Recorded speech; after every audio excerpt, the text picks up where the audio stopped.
والدین کے لیے سب سے قیمتی چیز اس کی اولاد ہوتی ہے۔ اگر اولاد میں پیدائشی نقص یا کوئی بیماری ہو تو والدین پہ کیا گزرتی ہے، یہ تو صرف وہی جان سکتے ہیں۔ کراچی کے علاقے سلطان آباد میں ایسے ہی ایک خاندان ہے جس کے دونوں بچے سننے اور بولنے کی صلاحیت سے محروم ہیں۔ جو بھی مجھے سن رہے ہیں، دیکھ رہے ہیں، خدا میرے بچوں پہ ترس کھائیں، رحم کھائیں۔ میں ویسے مانگنا نہیں چاہتا ہوں، کسی سے مانگتا نہیں ہوں، لیکن میں بے بس ہو گیا ہوں۔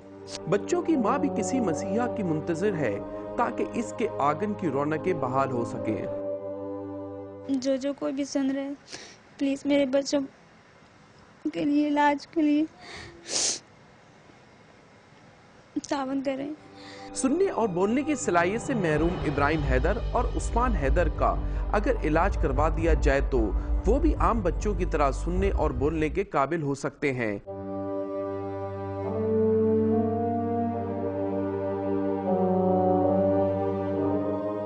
4 سالہ ابراہیم اور عثمان کے والدین نے حکومت اور مخیر حضرات سے اپیل کی ہے کہ وہ ان کے بچوں کے علاج کے لیے مدد کریں تاکہ یہ بھی عام بچوں کی طرح سن اور بول سکیں۔ کیمرامین علی احمد جان کے ساتھ عمران خان، ڈان نیوز، کراچی۔